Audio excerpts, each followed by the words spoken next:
தற்பொழுது ஆள் நடமாட்டம் இல்லாத பகுதியில் ஒரு பெண் கொடூரமாக பாலியல் வன்கொடுமை செய்யப்பட்ட சம்பவம் தொடர்பான அண்மை செய்திகளை பார்த்துக் கொண்டிருக்கிறோம். இது தொடர்பாக அனைத்து பெண்களும் தங்களுடைய எண்ண குமுறலை தெரிவித்துக் கொண்டிருக்கிறார்கள். தற்பொழுது முன்னாள் ஆளுநரும் தமிழகத்தின் முன்னாள் பாஜக மாநில தலைவருமான தமிழிசை சவுந்தரராஜன் அவர்கள் இணைப்பில் இருக்கிறார்.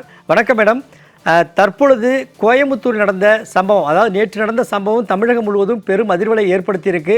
திமுக ஆட்சி பொறுப்பு ஏற்றதிலிருந்தே பெண்களுக்கு, பெண் குழந்தைகளுக்கு பாதுகாப்பற்ற சூழலில் தான் தமிழகம் ஒவ்வொரு நாளும் நகர்கிறது என்கிற செய்திகளும் வெளியாகி கொண்டிருக்கிறது. உங்களுடைய கருத்துக்களை சொல்லுங்க.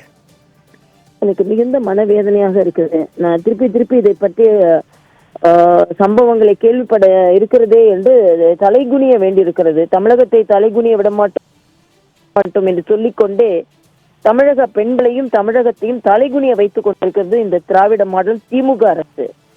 மிக வேதனையாக இருக்கிறது. ஏனென்றால் ஒவ்வொரு நிகழ்வு நடந்து அதன் காயம் ஆறுவதற்குள் இன்னொரு சம்பவம் நடந்து விடுகிறது. இதுவும் கோயம்புத்தூர் மாதிரி ஒரு நகரப்புறத்தில் இப்படி நடந்தது என்றால் கிராமப்புறத்தில் என்ன நடக்க முடியும்? மக்கள் எப்படி பாதுகாப்பாக இருக்க முடியும்? அதுவும் ஒரு ஆணால் கூட ஒரு பெண்ணை பாதுகாப்பாக தடுக்க முடியவில்லை என்ற சூழ்நிலையும் நிலவுகிறது.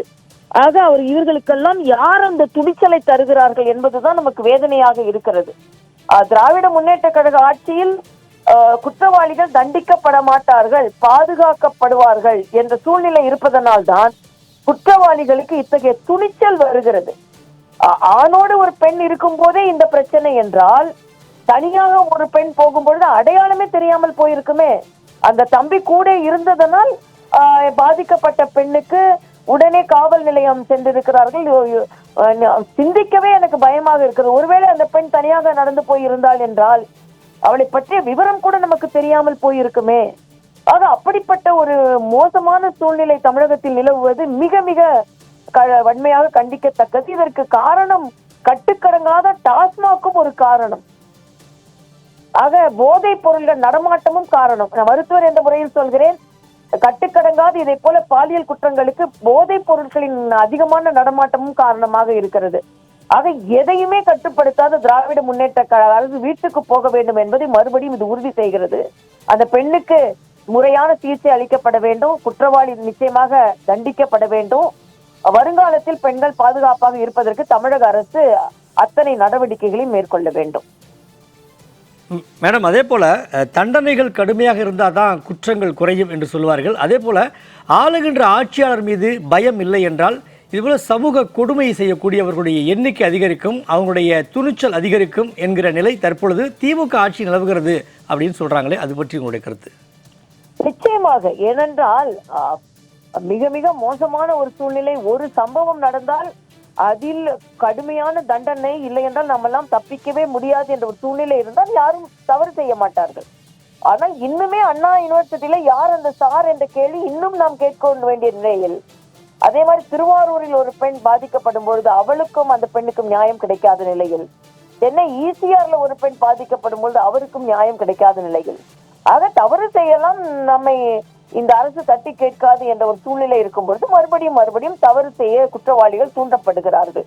ஆக இந்த அரசு அதிலிருந்து தனது கையாளாகத்தனத்தை காண்பித்துக் கொண்டிருக்கிறது என்பதுதான் மிக மிக வேதனையான ஒன்றாக இருக்கிறது.